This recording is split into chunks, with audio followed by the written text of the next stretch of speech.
കണ്ണൂർ പഴയങ്ങാടിയിൽ കുഞ്ഞിന് മരുന്നു മാറി നൽകിയ സംഭവത്തിൽ മെഡിക്കൽ ഷോപ്പ് അടപ്പിച്ച് കോൺഗ്രസ് പ്രവർത്തകർ. പഴയങ്ങാടിയിലെ ഖദീജ മെഡിക്കൽസ് ആണ് അടപ്പിച്ചത്. ഇന്നലെ പോലീസ് അടപ്പിച്ച മെഡിക്കൽ ഷോപ്പ് വീണ്ടും തുറക്കാൻ ശ്രമിക്കവെയാണ് പ്രവർത്തകർ എത്തിയത്.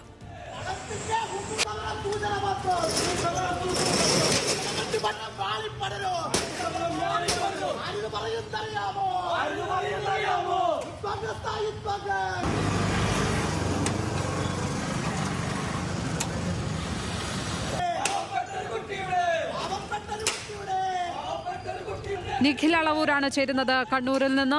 നിഖിൽ, കാൽപോൾ സിറപ്പിന് പകരം കാൽപോൾ ഡ്രോപ്സ് മാറിക്കൊടുക്കുകയായിരുന്നു ഈ മെഡിക്കൽ ഷോപ്പ്. അവർക്കെതിരായ പോലീസ് നടപടി ഉണ്ടായിട്ടും ഇപ്പോൾ തുറക്കാനുള്ള ഒരു ശ്രമമാണ് ഉണ്ടായിരിക്കുന്നത്. പോലീസിൽ നിന്ന് നമുക്ക് ലഭിക്കുന്ന വിവരങ്ങൾ എന്താണ്? പോലീസിന്റെ ഭാഗത്തു നിന്ന് ഒരു തുടർ ഇടപെടൽ ഉണ്ടാകുമോ? എന്താണ് ലഭിക്കുന്ന വിവരങ്ങൾ? മാത്രമല്ല, ഈ കുട്ടിയുടെ ആരോഗ്യസ്ഥിതി എങ്ങനെയുണ്ട്? ലക്ഷ്മി പത്മ, ഈ കുട്ടിക്ക് മരുന്ന് മാറി നൽകിയതുമായി ബന്ധപ്പെട്ട് ഗുരുതരമായൊരു ആരോഗ്യാവസ്ഥയിലേക്ക് കുട്ടി മാറുന്ന സാഹചര്യം ഉണ്ടായിരുന്നു. ഇതേ തുടർന്ന് വലിയ പ്രതിഷേധമാണ് ഈ മെഡിക്കൽ ഷോപ്പിനെതിരെ ഉയർന്നു വന്നത്. കഴിഞ്ഞ ദിവസം സമാന രീതിയിൽ ഡിവൈഎഫ്ഐ പ്രവർത്തകർ ഈ മെഡിക്കൽ ഷോപ്പിന് കരിയോയിൽ ഒഴിക്കുന്ന സാഹചര്യവും ഉണ്ടായിരുന്നു. അങ്ങനെ പ്രതിഷേധങ്ങൾ ഉണ്ടാകാനുള്ള സാധ്യത കൂടി കണക്കിലെടുത്താണ് പോലീസ് ഇന്നലെ ഈ മെഡിക്കൽ ഷോപ്പ് തുറക്കുന്നത് തടഞ്ഞത്. ഒപ്പം ആരോഗ്യ വകുപ്പിന്റെ പരിശോധനകളും ഇതുമായി ബന്ധപ്പെട്ട തെളിവെടുപ്പുകളും എല്ലാം തന്നെ നടന്നു വരികയുമാണ്. അങ്ങനെ ഇന്നലെ വൈകിട്ട് പോലീസ് അടപ്പിച്ച മെഡിക്കൽ ഷോപ്പ് ഇന്ന് രാവിലെ വീണ്ടും തുറക്കാനായി അവിടുത്തെ ജീവനക്കാർ എത്തിയപ്പോഴാണ് യൂത്ത് കോൺഗ്രസ് പ്രവർത്തകർ പ്രതിഷേധവുമായി എത്തുകയും ഈ മെഡിക്കൽ ഷോപ്പ് തുറന്ന് പ്രവർത്തിക്കാൻ അനുവദിക്കില്ല എന്ന് പറയുകയും ചെയ്തത്. അവർ മുദ്രാവാക്യം വിളിച്ച് ഈ ഷട്ടർ തുറക്കാനുള്ള ശ്രമം പരാജയപ്പെടുത്തുകയും ചെയ്തു ഈ മെഡിക്കൽ ഷോപ്പിന് മുന്നിൽ നിന്നുകൊണ്ട്. ഇന്നലെ ഈ കുട്ടി ആശുപത്രി വിട്ടിരുന്നു.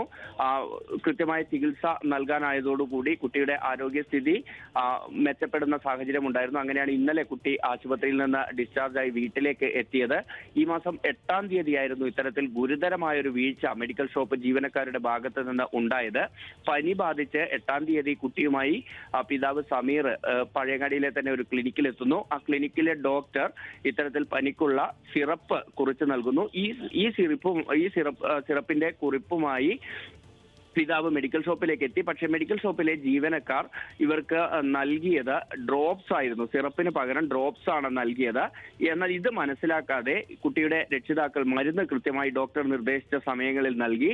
പക്ഷേ ഈ അമിത ഡോസ് കുട്ടിയുടെ ശരീരത്തിൽ പ്രവേശിക്കുന്ന സാഹചര്യം ഉണ്ടാവുകയും അതോടുകൂടി കുട്ടിയുടെ കരളിനെ ഉൾപ്പെടെ ബാധിക്കുന്ന രീതിയിലേക്ക് പോവുകയും ചെയ്യുകയായിരുന്നു. പിന്നീട് കൃത്യമായ ചികിത്സ നൽകാൻ സാധിച്ചതുകൊണ്ട് കുട്ടി ആരോഗ്യസ്ഥിതി പൂർവ്വസ്ഥിതിയിലേക്ക് തിരിച്ചു വരുന്ന ഒരു സാഹചര്യവുമാണ് ഉണ്ടായത്.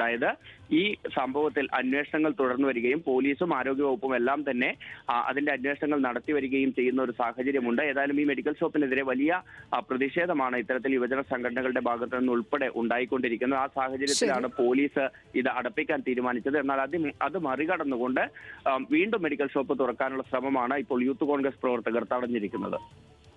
നിഖിൽ അളവൂറാണ് കണ്ണൂരിൽ നിന്നും വിവരങ്ങൾ പങ്കുവച്ചത്.